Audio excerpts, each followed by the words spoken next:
I believe our future depends powerfully on how well we understand this cosmos in which we float like a mote of dust in the morning sky. Nas fronteiras do infinito. Prontos para voarem pelas fronteiras do infinito com a gente, ouvinte? Cara, hoje vamos falar sobre uma descoberta recente que envolve dois dos telescópios mais poderosos já construídos, o James Webb e o telescópio Hubble. E depois teremos um papo sobre uma pancada de novas galáxias, ou melhor, radiogaláxias, que foram detectadas recentemente. Mas esse papo vem em seguida. Recentemente, astrônomos utilizando o telescópio espacial James Webb, juntamente com o telescópio espacial Hubble, analisaram profundamente milhares de aglomerados estelares jovens em 4 galáxias próximas. Exato. O James Webb, que é um projeto em conjunto da NASA, ESA e CSA, e o Hubble, que é da NASA e da ESA, fizeram essa análise que o Rodrigo citou, encontrando milhares de aglomerados estelares jovens. E o objetivo aqui era estudar esses aglomerados em diferentes estágios de evolução. Os resultados indicam que os aglomerados estelares mais massivos emergem mais rapidamente das nuvens de gás onde se formam. Esse processo dissipa o gás ao redor e preenche a galáxia com luz ultravioleta, o que melhora nossa compreensão sobre a formação estelar e também sobre como e onde planetas podem surgir. Uma das galáxias observadas foi a Messier 51, conhecida como Galáxia do Redemoinho. As imagens da câmera de infravermelho próximo do Webb, o NIRCam, mostram densos aglomerados de gás formador de estrelas em tons de vermelho e laranja. Essas cores representam a luz infravermelha emitida por gás ionizado, grãos de poeira e moléculas complexas chamadas hidrocarbonetos aromáticos policíclicos, os PAHs. Dentro desses complexos gasosos, que podem ter dezenas ou centenas de anos-luz de extensão, o James Webb revela aglomerados densos e extremamente brilhantes de estrelas massivas formadas há muito pouco tempo. As incontáveis estrelas espalhadas ao longo do braço da galáxia, muitas vezes invisíveis aos nossos olhos por trás de camadas de poeira, também aparecem na luz infravermelha. Os astrônomos sabem há muito tempo que entender a formação de aglomerados estelares é fundamental para desvendar outros segredos da evolução galáctica. As estrelas nascem em aglomerados, criados quando nuvens de gás colapsam sob a ação da gravidade. Conforme mais estrelas surgem em uma nuvem em colapso, ventos estelares intensos, radiação ultravioleta severa e explosões de supernova de estrelas massivas acabam dispersando essa nuvem.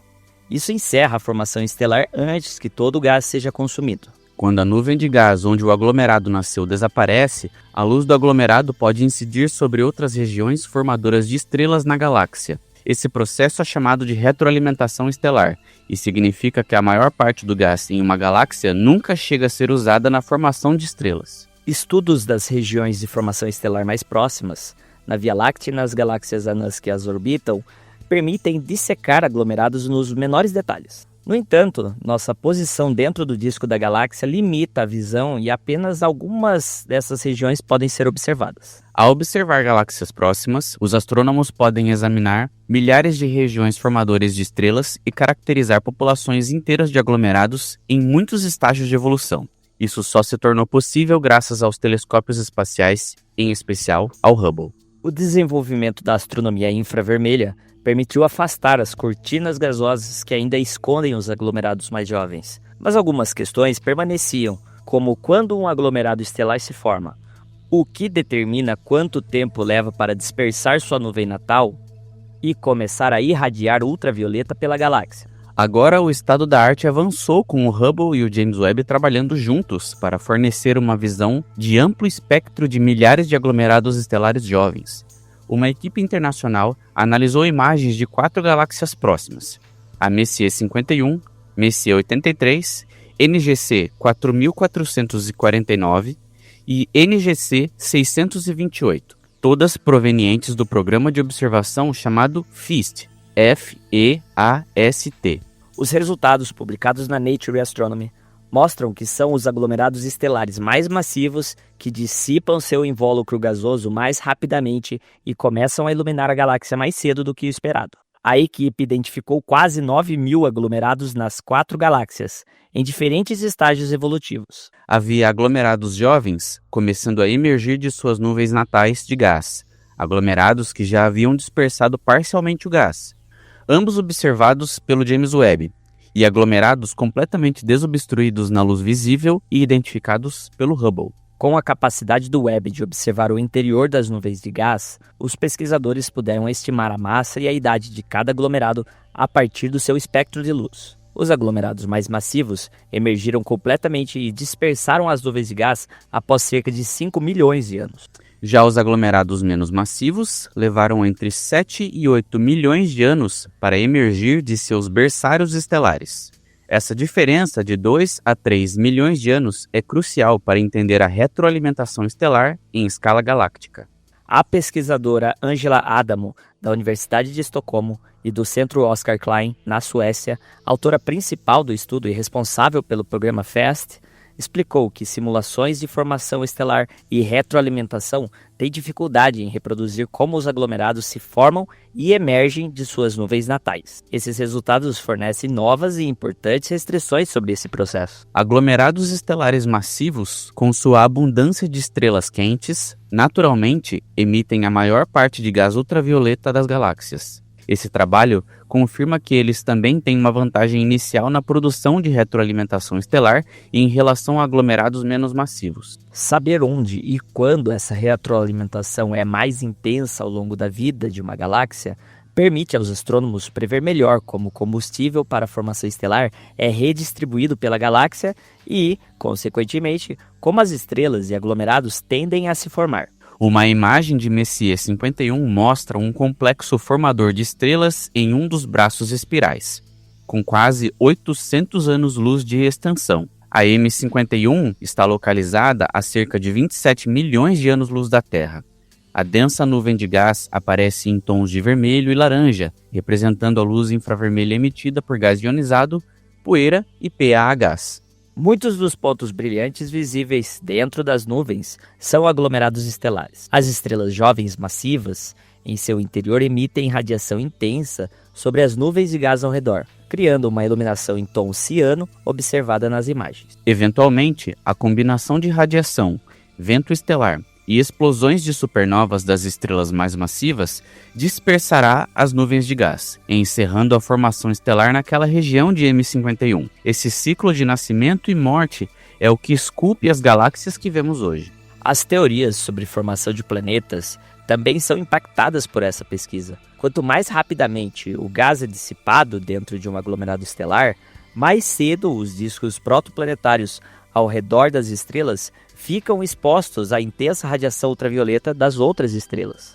Isso reduz a oportunidade de os discos acumularem mais gás das nebulosas, diminuindo as chances de crescimento da poeira e da formação de planetas. Ou seja, ambientes com aglomerados muito massivos podem ser menos hospitaleiros para sistemas planetários como o nosso. O pesquisador Alex Pedrini, também da Universidade de Estocolmo e do Centro Oskar Klein, e autor principal do estudo, destacou que esse trabalho reúne pesquisadores que simulam a formação estelar, aqueles que trabalham com observações e grupos que estudam a formação de planetas. Utilizando o James Webb, é possível observar os berçários dos aglomerados estelares e conectar a formação de planetas ao ciclo de formação estelar e retroalimentação estelar. Essa integração entre diferentes áreas da astronomia é um dos grandes legados dessa colaboração entre os telescópios.